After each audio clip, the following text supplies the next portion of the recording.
Buenos días, compañeros, vamos a comenzar. Somos el equipo 24, estamos conformados por Brian, Luz y su servidora Paola. Vamos a ver pues varios temas un poquito extensos: evaluación materna, cuidados intensivos y traumatismo, y obesidad durante el embarazo. Bueno, aquí tenemos los objetivos que de seguro ya leyeron. Empecemos un poquito en cuanto a la evaluación materna. Prácticamente aquí vamos a ver lo que son los efectos de la cirugía y anestesia en el embarazo. Para empezar, debemos de entender que hasta el 2% de las embarazadas van a necesitar una cirugía que no es relacionada con obstetricia.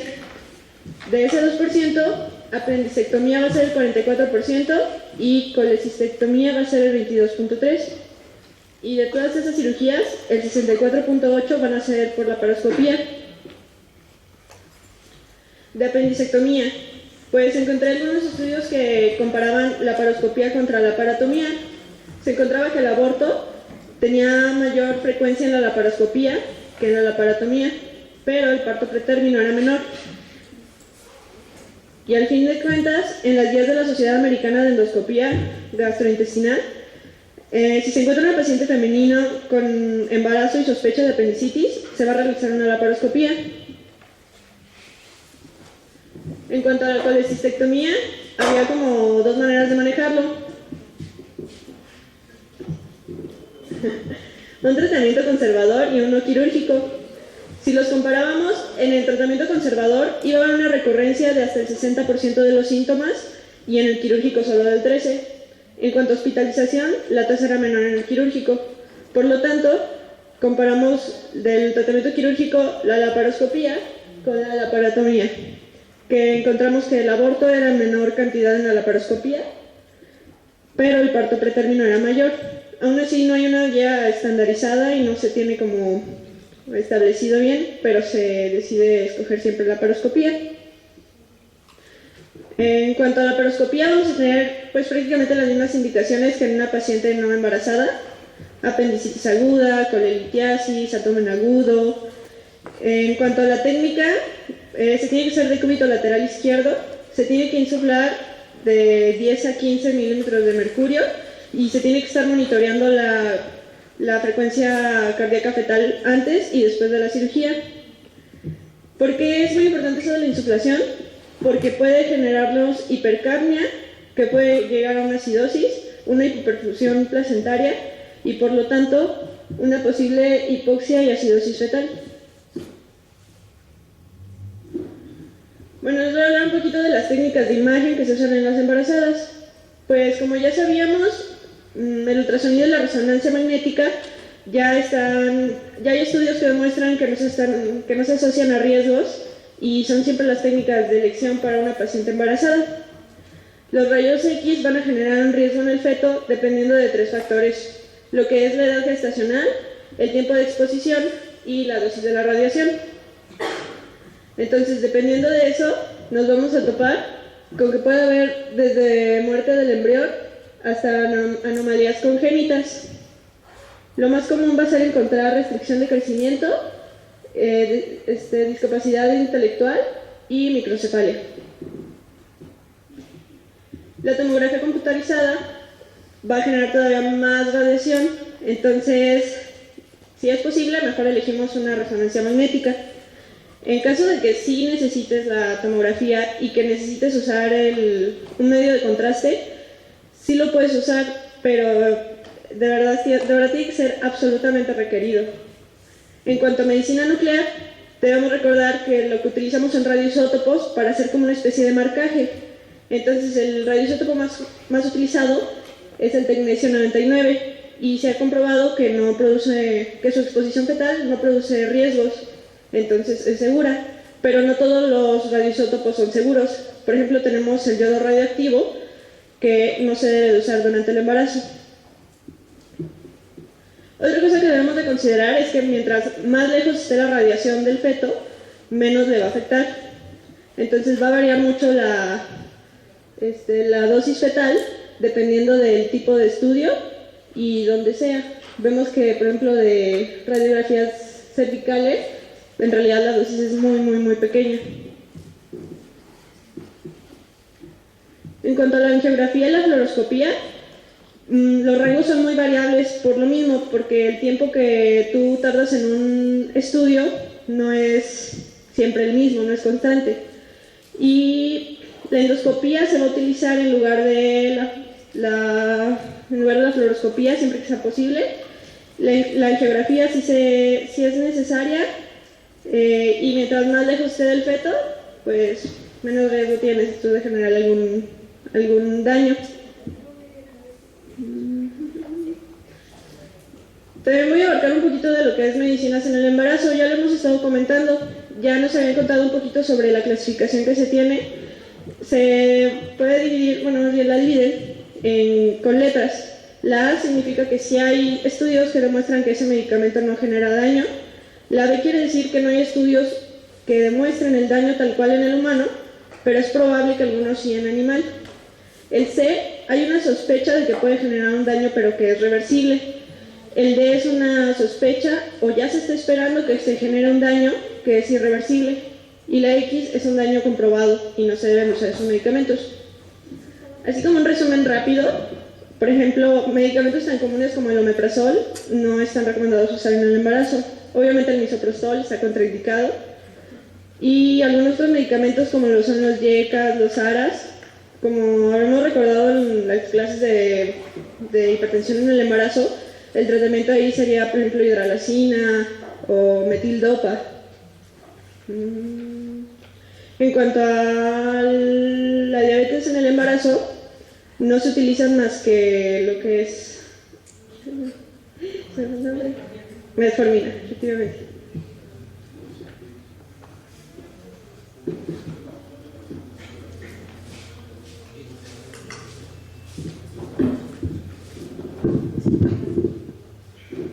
Buenos días, les voy a hablar sobre cuidados intensivos en el embarazo. Cerca del 1% de las pacientes obstétricas van a necesitar de algún tipo de observación o tratamiento especializado. De estas, el 25% se presentan aún están embarazadas al ingresar a la unidad de cuidados intensivos. Los conceptos y el desarrollo de los cuidados intensivos comenzaron en la década de los 60. A partir de ahí se empezaron a tratar de unificar los criterios y los lineamientos para su ingreso. Como tiene un alto costo este tipo de unidades, se creó lo que es la unidad de cuidados intermedios, que es una unidad menos especializada, pero que tiene mayor observación y atención que lo que se puede ofrecer en una sala general. Entonces fue hasta el año 1988 y 98 cuando el Colegio Americano de Medicina Crítica establecieron los lineamientos para el ingreso de cada una de estas unidades. Para la unidad de cuidados intensivos lo dividían en problemas médicos, quirúrgicos, obstétricos y no obstétricos. De los obstétricos son el 60% de los casos contra el 40%. Los obstétricos presentan el periodo posparto y suele ser hemorragia, preeclampsia, sepsis y complicaciones cardiopulmonares. De los no obstétricos se registran en el periodo anteparto y suelen ser cardiopatías graves, neumopatías, traumatismos, asma, hipertensión arterial crónica, pielonefritis y tirotoxicosis. Entonces, como recapitular, se dividen en tres las unidades. La unidad de cuidados intensivos médicos o quirúrgicos está prácticamente en todos los hospitales y está a cargo de intensivistas principalmente. La unidad de cuidados intermedios, que también se conoce como de alta dependencia, ya involucra especialistas en medicina materno-fetal y enfermeras en cuidados obstétricos. Y la unidad de cuidados intensivos obstétricos, muy pocas unidades cuentan con ella, y aquí ya es exclusivamente personal obstétrico y anestesiólogos durante el trabajo de parto. El primer trastorno que vamos a mencionar va a ser el edema agudo del pulmón. Se define como un acúmulo de líquido en los alveolos y en el espacio intersticial que impide un correcto intercambio gaseoso, ya sea de oxígeno y CO2. Tiene una frecuencia de 1 por cada 500 a 1000 partos. La mayoría se presenta durante el periodo anteparto o en el posparto inmediato, y es una importante causa de mortalidad tanto materna como fetal. Los principales factores que pueden predisponer a esto es la preeclampsia y eclampsia, el uso de terapia procolítica, sobre todo los betamiméticos como la ritolina, y el uso de agonitas como la terbutalina.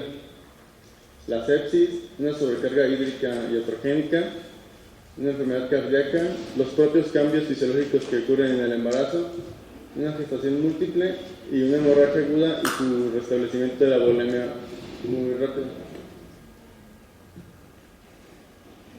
Lo importante es hacer una clasificación etiológica del edema agudo de pulmón. Es el cardiogénico y no cardiogénico. El cardiogénico, su causa es un aumento en las presiones hidráulicas, y en el no cardiogénico aumenta la permeabilidad por un daño en el endotelio capilar y en el epitelio.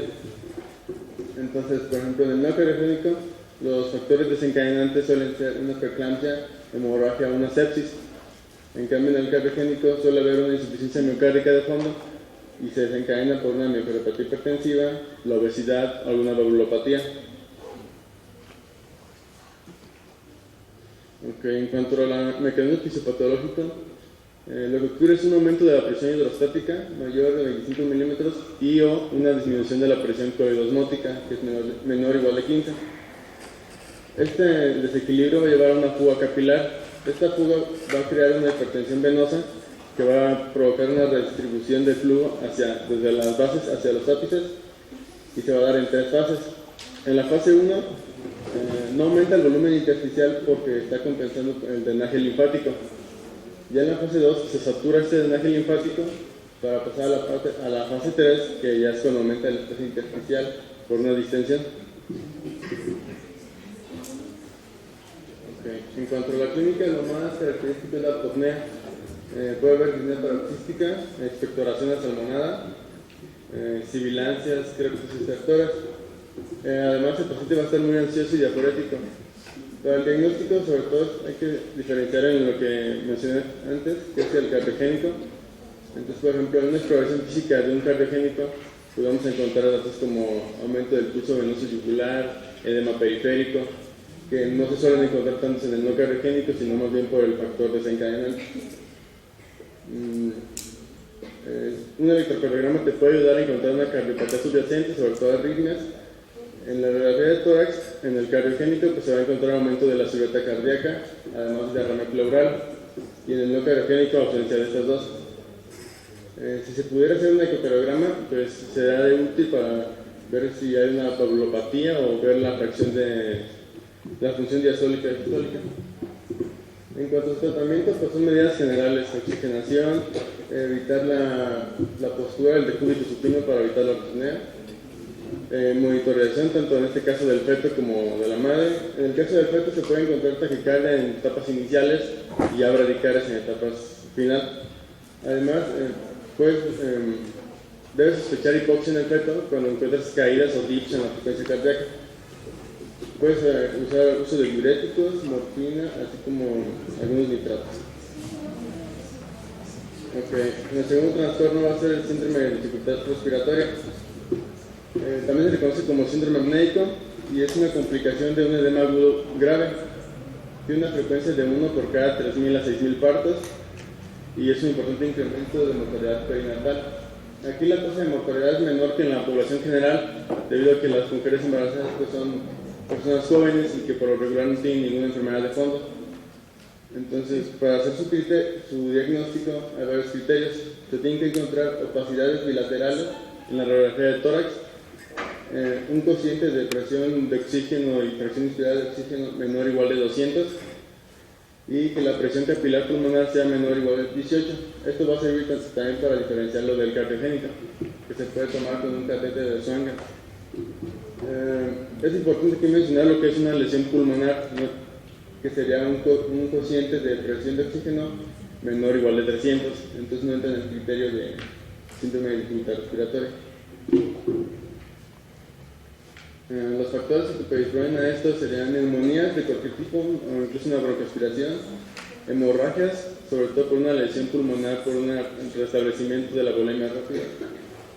Sepsis, aquí sobre todo curiamionitis, aborto séptico, que ahorita lo voy a mencionar más adelante. Algún trastorno hipertensivo como la preeclampsia, los traumatismos son los principales. En cuanto a su fisiopatología, se dan 3 fases. Esto va a guiar más o menos la clínica y el diagnóstico que puedes encontrar.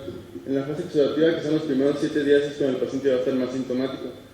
Entonces aquí se caracteriza porque hay una formación de membranas hialinas y un edema alveolar. Ya en la fase proliferativa, del día 7 al 21, y aquí empieza a haber datos de una reparación pulmonar, y por regular el paciente ya no requiere, ya aquí ya no necesita un ventilador para calmar los síntomas.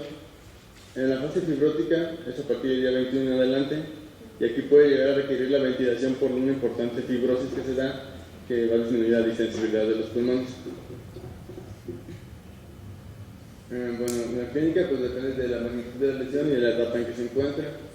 Taquipnea, disnea intensa, puedes encontrar cianosis en etapas más avanzadas, pero además inespecífico. Diagnóstico, pues una reunión del tórax para encontrar las opacidades, gases sanguíneos para encontrar la hipoxemia, histológico para ver en qué etapa de las anteriores se encuentra, y pues medir la presión capilar pulmonar es un criterio, y aparte diferenciarlo del cardiogénico. Como tratamiento, ventilación mecánica, la presión positiva al final de la expiración es importante para evitar el prolapso alveolar, una oxigenación mediante membrana extracorpórea y líquidos intravenosos. Otra complicación es la sepsis.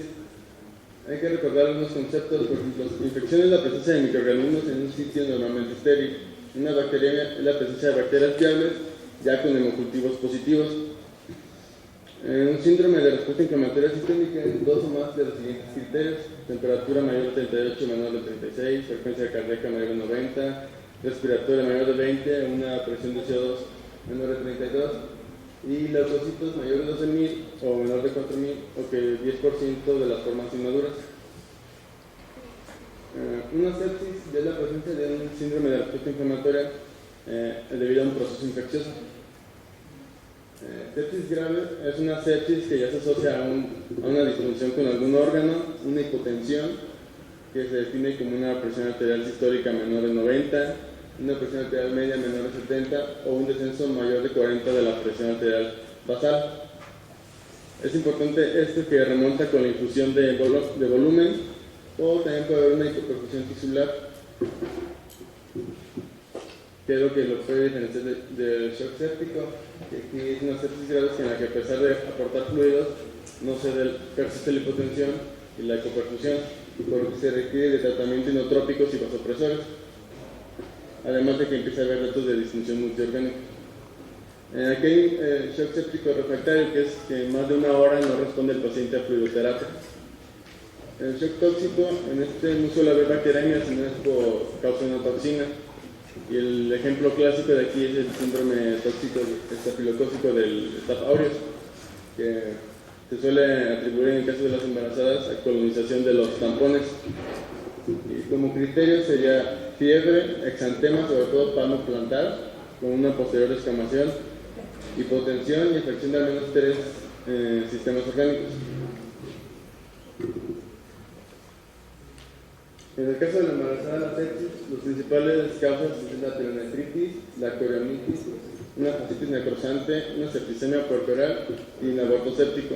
Realmente la frecuencia de sepsis es muy baja en las embarazadas, va del 0.3 al 0.6%, y del choque séptico aún más rara, del 0.02 al 0.01.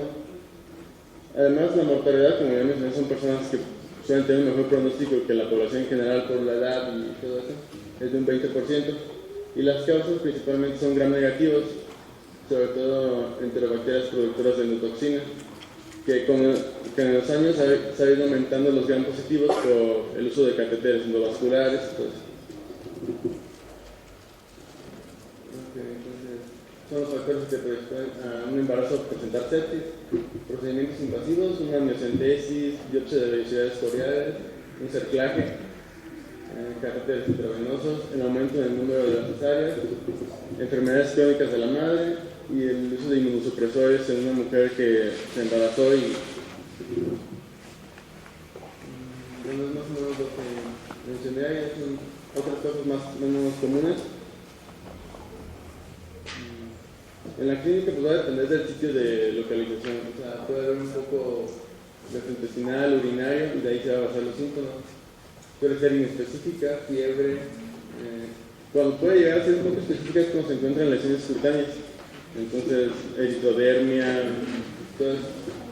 Diagnóstico, pues, datos de laboratorio, pero hay que tener en cuenta que no van a ser los valores tradicionales, pues los cambios que involucran el embarazo van a requerir que se interpreten diferentes. Un estudio microbiológico, sobre todo en los cultivos, y los criterios que mencioné anterior. De tratamiento, en una fase de reanimación, la inmediata es oxigenación, infusión rápida de cristaloides y tratamiento antimicrobiano. Ya en una fase de mantenimiento secundaria, ya puede requerir transfusiones, desviación del tejido quirúrgico, si es que lo requiere, y la evaluación fetal.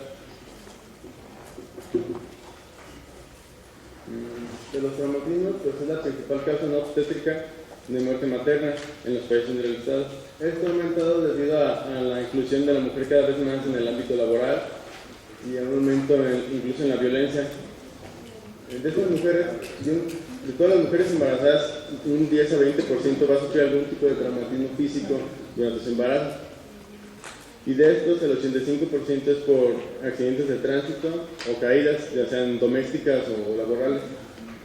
Otras causas podrían ser heridas con arma de fuego, ya sea un intento de suicidio, de aborto o violencia en la familia.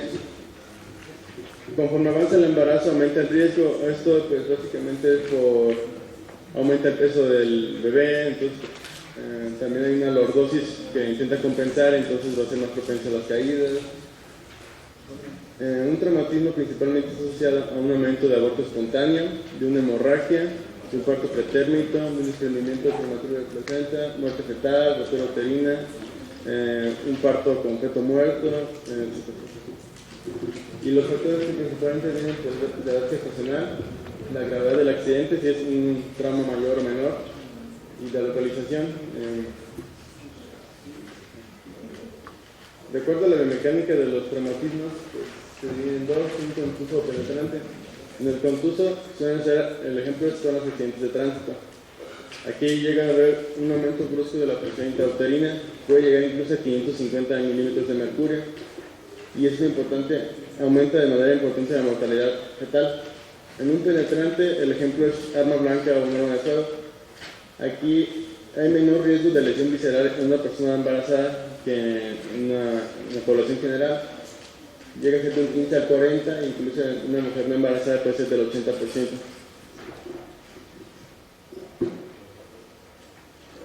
Como tratamiento, igual una valoración vital, ver el patrón respiratorio y hemodinámico de la paciente. Ya un poco más específico puede ser el control de la vía aérea, cristaloides, hemoderivados. Y la monitoración fetal es importante la búsqueda de hipoxia o de datos de sufrimiento.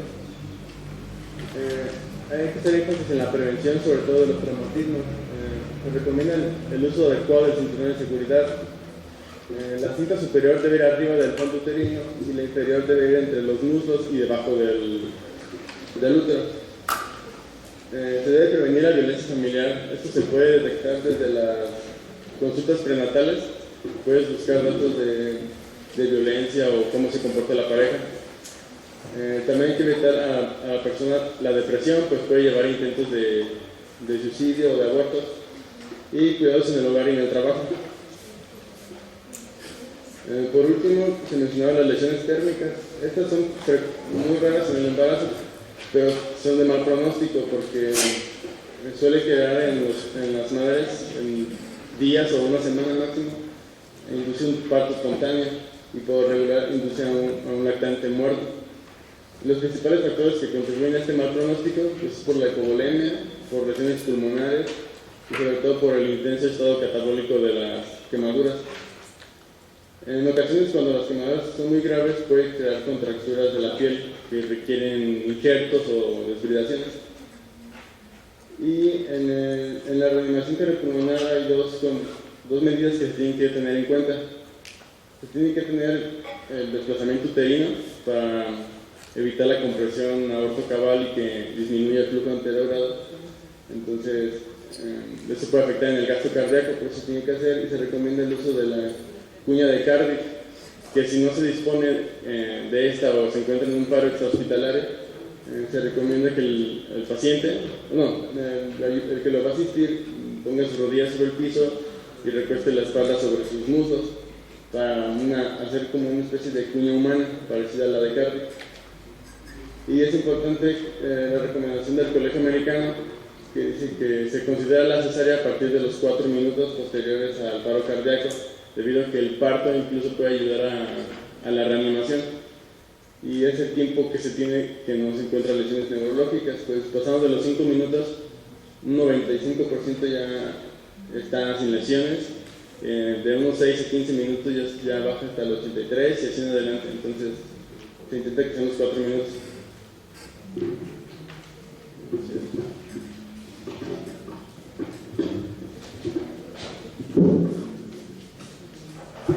Bueno, yo les voy a hablar un poquito del subtema de obesidad y la obesidad en el embarazo. ¿No se escucha? Bueno, algunas personas lo suelen nombrar con que tenemos una epidemia de la obesidad actualmente, pero en realidad, si nos fijamos en el término epidemia, se refiere a algo transitorio, de manera que vamos a volver a un estado de normalidad tarde o temprano. Pero no, ya se puede definir la obesidad como algo endémico, que es algo que está presente con regularidad. Lo triste de esto es que va a atacar a todos. No solamente se limita a un grupo determinado de edad o de grupo socioeconómico. Se hacía referencia a que los países de mayor desarrollo eran los que siempre tenían un alto índice de obesidad, pero ahora está atacando a todo el mundo por todos lados. Y también todas las enfermedades que vienen relacionadas si se sigue con la obesidad sin tratarse, como son la diabetes, cardiopatías, hipertensión, hiperlipidemia, y también sobre todo la disminución de la calidad y de la cantidad de vida. También sobre esto pues va a repercutir claramente en las mujeres obesas que van a estar embarazadas y en sus fetos. Bueno, la obesidad es una enfermedad de etiología multifactorial, como sabemos es de curso crónico y es multifactorial porque se van a involucrar aspectos tanto genéticos como ambientales, estilo de vida, y todo esto pues es caracterizado por el exceso de tejido adiposo en el organismo. Se ha tratado también de clasificar la obesidad. Uno de estos es por el índice de Quetelet, que no es más que el índice de masa corporal. Bueno, y ya hemos visto muchos cómo se calcula, que es el peso entre la altura al cuadrado. Se ha clasificado en distintas maneras, como bajo peso, normal, de normal de 18.5 a 25, bueno, lo nombran de 24.9. Lo nombran de 24.9. El sobrepeso o preobesidad, que es de 25 a 30 o 29.9, y ya como obesidad igual o arriba de 30. Dentro de la obesidad tenemos también grados, en donde está grado 1, grado 2 y grado 3. En la obesidad grado 1 el IMC va de 30 a 34.9, el obeso severo, que es el grado 2, va de 35 a 39.9, y el obeso mórbido, que es el grado 3, el IMC va arriba o igual de los 40. Bueno, en México, de las poquitas estadísticas que tenemos, o al menos no tan dispersas, se ha visto que ha habido un aumento de la obesidad en los últimos 20 años y ha sido de manera progresiva. La prevalencia ha sido del 10 a 20% en los niños, en la infancia en general, 30 a 40% adolescencia y 60 al 70% en los adultos. En lo que es Estados Unidos, más de un tercio de las mujeres son obesas. De estas, más de la mitad de las mujeres embarazadas tienen sobrepeso o ya son obesas. Y el 8% de las mujeres en edad reproductiva tienen obesidad mórbida.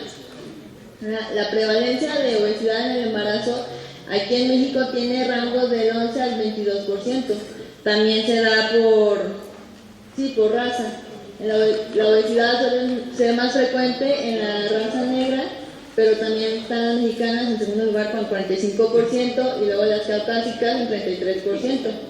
También tenemos que recordar que por asuntos fisiológicos metabólicos las mujeres tienen mayor propensión a la obesidad que los hombres. Y durante el embarazo se ha observado que más del 25% de quienes acuden a su control prenatal ya tienen un peso mayor de 90 kilogramos y esto pues es preocupante. También tenemos que tener en cuenta de que no solamente las personas que tienen obesidad ya tienen un riesgo tanto para ellas como para los fetos, cualquier persona. El hecho ya de estar en preobesidad ya es un riesgo bastante alto. Bueno, para esto tenemos que recordar tantito del síndrome metabólico, en lo que engloba que son factores hereditarios juntos con la obesidad. Todo esto nos va a dar una resistencia a la insulina que nos puede predisponer a diabetes mellitus tipo 2. La diabetes mellitus tipo 2 pues hace daño en la vasculatura y nos puede llevar a hipertensión y dislipidemias. Esto es importante saberlo porque es importante verlo también como síndrome metabólico y ver cómo se asocia con las mujeres embarazadas y en las mujeres obesas. Por ejemplo, en las mujeres obesas con hipertensión hay una elevación de concentraciones plasmáticas de insulina mayores a que en una persona normal. Y también nombra que es importante tener en cuenta que si las personas embarazadas suben de peso y adquieren una mayor cantidad de tejido adiposo para los requerimientos calóricos que van a tener en el embarazo, pero la distribución que tiene esta en el embarazo es distinta a como se tiene la distribución del tejido adiposo cuando están en obesidad. Bueno, los criterios del síndrome metabólico, recordando, del perímetro de la cintura en los hombres mayor a 102 centímetros, en las mujeres mayor a 88 centímetros. Hipertrigliceridemia es igual o mayor a 150 miligramos sobre decilitro. Las lipoproteínas también de alta densidad, menores de 40 miligramos en hombres y menores de 50 miligramos sobre decilitro en mujeres. La hipertensión arterial es igual o mayor a 130-85, hiperglucemia en ayuno mayor o igual a 110 miligramos sobre decilitro, algunos lo manejan como mayor o igual a 100, y también entran en rango si están tomando algún fármaco las personas para mantenerse en rangos normales. Si están tomando el fármaco para mantenerse en rangos normales, ya sea de hipertrigliceridemia, hipertensión arterial y glucemias, igual entran. Ahora tenemos que ver en cuenta que todos estos factores nos van a conllevar a las cardiopatías, hipertensión, dislipidemias, hipervolemia, diabetes mellitus tipo 2, todos los problemas que nos trae la diabetes mellitus y las tasas de mortalidad temprana, y todo esto se va a sumar al embarazo. Que el embarazo y la obesidad están muy relacionadas, por decirlo así. Los cambios fisiológicos en el embarazo son resistencia a la insulina, inflamación sistémica e hiperlipidemia, que fenotípicamente pues son muy parecidos en general al síndrome metabólico. Entonces tenemos que estar pensando que bueno, ya el cuerpo que está teniendo una cantidad de inflamación mayor o de estrés oxidativo mayor por la obesidad, y ahora se le agrega el embarazo con con toda la fisiología, pues es aún mayor la carga que tiene.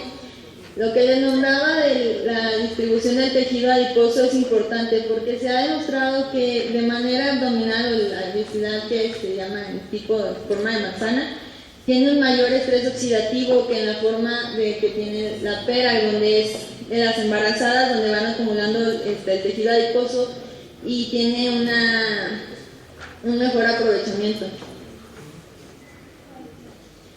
Bueno, hay ganancia ponderal y las necesidades energéticas dependiendo del tiempo del embarazo. El depósito de tejido adiposo es mayor en las mujeres con un IMC elevado y por lo tanto los costos energéticos que van teniendo van a ser más bajos. Pero se ha visto que en el tercer trimestre hay una elevación de expensos del tejido adiposo visceral, por lo que se ha recomendado a las pacientes que ya cuando están embarazadas no intentar bajar de peso, sino tratar de limitar esa ganancia de peso, que nos nombra que lo ideal es de 6 a 0.8 kilogramos, pero pues dependiendo del IMC en donde se encuentre la paciente, va a ser el peso considerado que pueden llegar a limitarse. Va a haber, la obesidad va a conllevar a morbilidad materna. Como sabemos, es común que se presente diabetes mellitus gestacional, hipertensión arterial también gestacional. Hay una frecuencia elevada de prueba de trabajo de parto fallida con un parto por cesárea previo. Las dificultades con la anestesia, como hemos visto tal vez en algunas de nuestras guardias, incluso si quieren irse más para atrás en rotaciones de cirugía, en donde pues podíamos ver que había una inserción difícil de la analgesia epidural, raquidia y complicaciones por intubaciones fallidas o difíciles. De hecho, pues es uno de los criterios para la predicción de vía aérea difícil. Hay menos posibilidades de lactancia normal porque hay un retraso en la lactogénesis. También nombran que las personas obesas que amamantan a sus hijos tienen la sensación de que sus bebés no quedan satisfechos por lo mismo del retraso de la lactogénesis o no encuentran una postura cómoda para amamantarlos, así que abandonan la lactancia 4 meses después del parto. Hay una mayor retención del peso un año después del parto cuando debe ir disminuyendo conforme va pasando el tiempo. La calidad de vida, pues hay una depresión corporal en relación a obesidad y grados. Se ha visto que hay una mayor depresión como en 40% más si es en obesidad mórbida que un 10%, 15% cuando es solamente obesidad. Y también hay ineficacia de anticonceptivos orales. Recapitulando también, pues en la obesidad va a ser común que se presente la preeclampsia. En la preeclampsia, pues hay una elevación de la concentración sérica de la interleucina 6 y la proteína C reactiva y los signos de alteraciones de la función endotelial. Como sabemos, pues hay elevaciones de triglicéridos, colesterol de proteínas de muy baja densidad, insulina y lectina, y claro, sí se pueden elevar en el embarazo, pero son mucho más elevadas en embarazo y con obesidad. También va a influir en la mortalidad perinatal.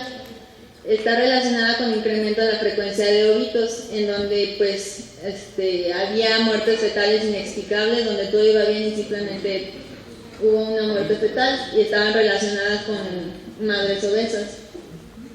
El incremento del peso anterior al embarazo como factor que más se relaciona con muertes fetales inexplicables, y la tasa de mortalidad fetal entre las mujeres obesas aumenta con la edad gestacional.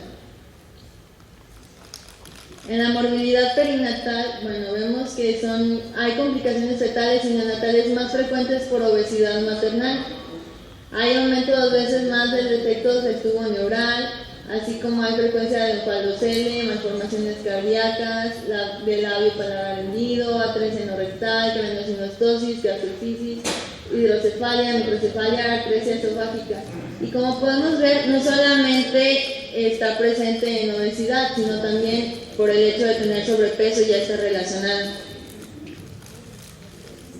La hipertensión arterial crónica se ha visto asociada a la restricción crecimiento intrauterino. La diabetes mellitus y la hipertensión arterial ha mostrado aumento de tasas de morbilidad y mortalidad perinatales. La diabetes gestacional, pues hay un número excesivo de fetos grandes para edad gestacional y recién nacidos macrosómicos. Y como hay algunas ideas erróneas de que, si tiene diabetes gestacional va a tener un feto macrosómico, si no tiene diabetes no lo va a tener.